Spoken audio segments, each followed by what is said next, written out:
ஓம் சாந்தி. நான் சதா தந்தையின் அன்பில் பறந்து கொண்டிருக்கின்ற ஆத்மா. நான் அனுபவ மூர்த்தியாக இருக்கின்ற ஆத்மா.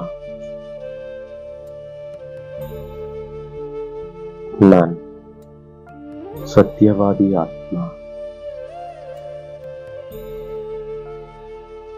நான் ஆத்மா இன்று பாப்தாதாவை சந்திப்பதற்காக நான் தேகம் மற்றும் தேகத்தின் அனைத்து உறவுகளிலிருந்து விடுபட்டு என்னை ஒரு ஃபரிஷ்தாவாக அனுபவம் செய்கின்றேன். நான் இப்பொழுது பாப்தாதாவை சந்திப்பதற்காக வதனத்தை நோக்கி பயணம் செய்கின்றேன். வதனத்தில் பாப்தாதா என்னுடைய வருகைக்காக ஆவலோடு காத்து கொண்டிருக்கின்றார். நான் அவருடைய அன்பில் திளைத்தபடியே அவரிடமிருந்து ஆன்மீக சக்திகளை பெற்றுக் கொண்டிருக்கின்றேன்.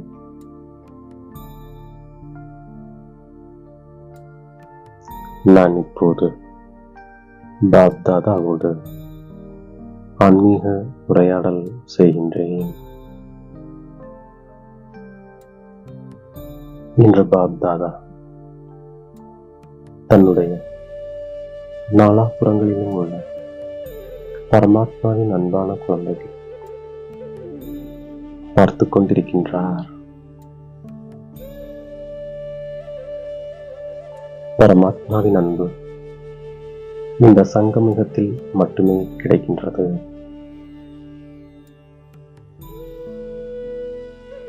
அதை குழந்தைகளாகி நீங்கள் அனுபவம் செய்து கொண்டிருக்கின்றீர்கள்.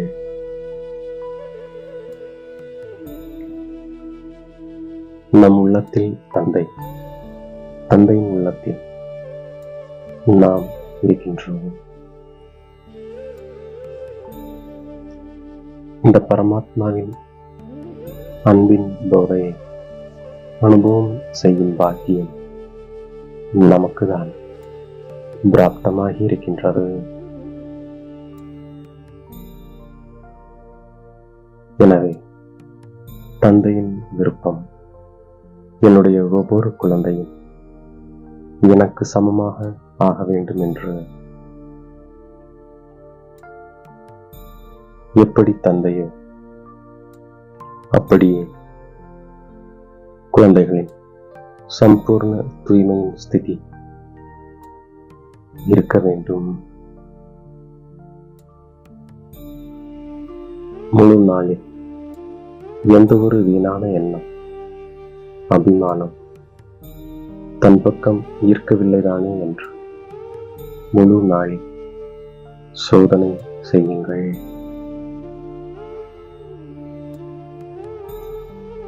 இப்போது தூய்மையான உலகின் ஸ்தாபனைக்கான நேரத்தை அருகில் கொண்டு வருவதற்கு பரமாத்மாவின் அன்பான குழந்தைகளான நீங்களே நிமித்தமாவீர்கள். இப்போது மனதின் மூலமாக அனைத்து ஆத்மாக்களுக்கும் சக்தி, தைரியம், ஊக்கம், உற்சாகம் கொடுக்க வேண்டும். இதற்காக நீங்கள் இந்த கல்ப விருட்சத்தின் அடிப்பாகமான பூர்வஜ் மற்றும் பூஜைக்குரிய ஆத்மாக்கள் ஆவீர்கள்.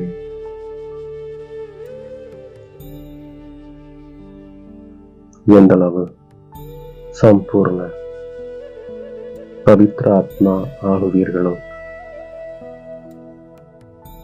கூடவே மனுஷா சேவையை அதிகரிக்க வேண்டும்.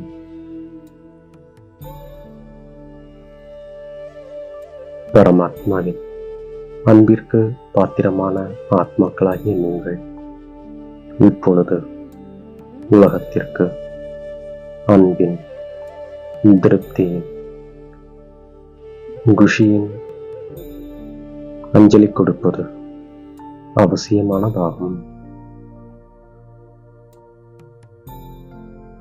இப்பொழுது மனதின் மூலம் தந்தையின் அருகில் கொண்டு வாருங்கள். தனது முகம் மற்றும் நடத்தை மூலமாக தன்னுடைய கண்களில் தந்தை வெளிப்பட வேண்டும்.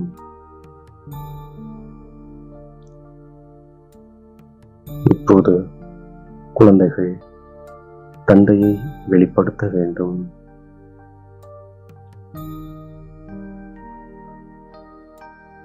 இப்போது ஆஸ்தி அடையக்கூடிய ஆத்மாக்களின் வரிசை ஏற்பட வேண்டும்.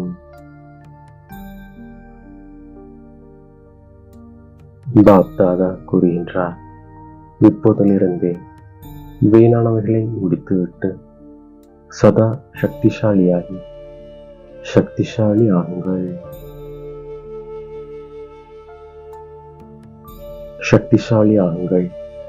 சக்திசாலி ஆக்குங்கள் என தைரியத்தை பாப்தாதா கொடுத்து கொண்டிருக்கின்றார். இப்பொழுது முடிவு நேரத்தை அருகில் கொண்டு வர வேண்டும்.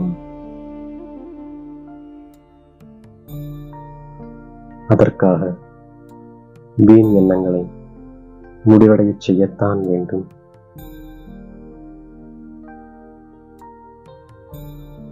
செய்ய வேண்டும் அல்ல, செய்யத்தான் வேண்டும். நீங்கள் அனைவரும் வரக்கூடிய புதிய உலகத்தில் 21 பிறவிகள் சதா மகிழ்ச்சியாக இருப்பீர்கள்.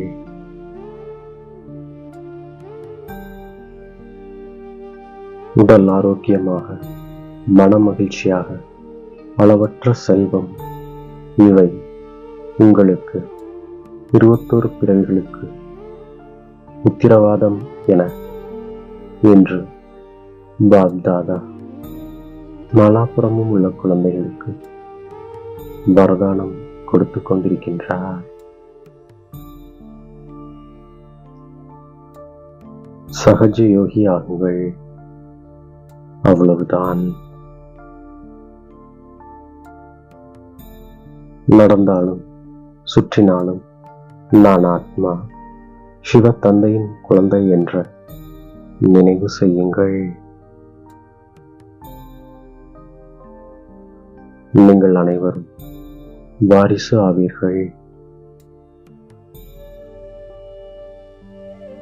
இப்பொழுது நீங்கள் சக்திசாலி ஆக வேண்டும். மேலும் சமயத்தை அருகில் கொண்டு வர வேண்டும். பாப்தாதாவின் தேடி கண்டெடுக்கப்பட்ட பல கோடி மடங்கு வரதானங்களின் வரதானி குழந்தைகளே,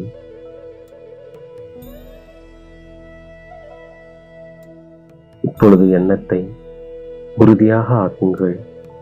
மேலும் உறுதித்தன்மை என்ற சாவியை போடுங்கள். கர்மயோகி ஆகுங்கள்.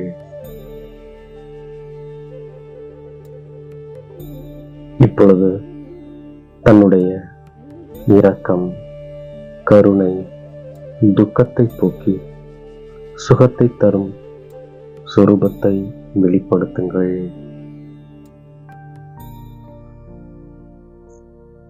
இப்பொழுது ஒவ்வொரு சிறியவர், பெரியவர் அனைவரும் உலக மாற்றம் செய்பவர். உலகத்தின் துக்கத்தை மாற்றி சுகமான உலகத்தை கொண்டு வருவதற்கு பொறுப்பாளர்கள் என்று புரிந்து கொள்ளுங்கள். நல்லது என்று பாப் தாதா தனது உரையை முடிக்கின்றார். மேலும் என் தலை மீது கை வைத்து வரதானங்களை வழங்குகின்றார்.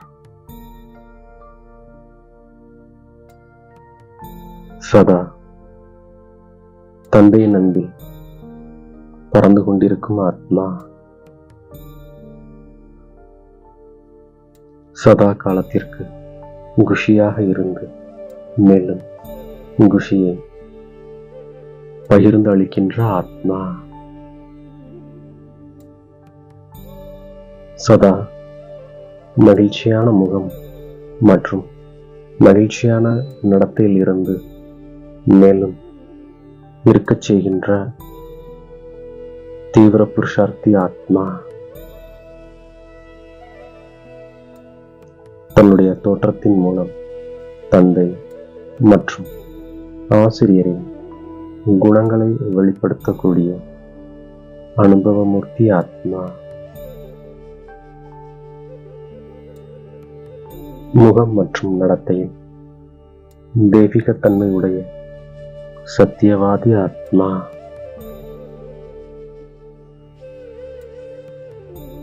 இப்படி பாப்தாதா கொடுத்த அனைத்து வரதானங்களையும் நான் புத்தி என்ற பையில் சேமித்துக் கொண்டு அவரிடமிருந்து விடைபெற்று மீண்டும் இந்த சரீரத்தில் அவதரிக்கின்றேன். ஓம் சாந்தி.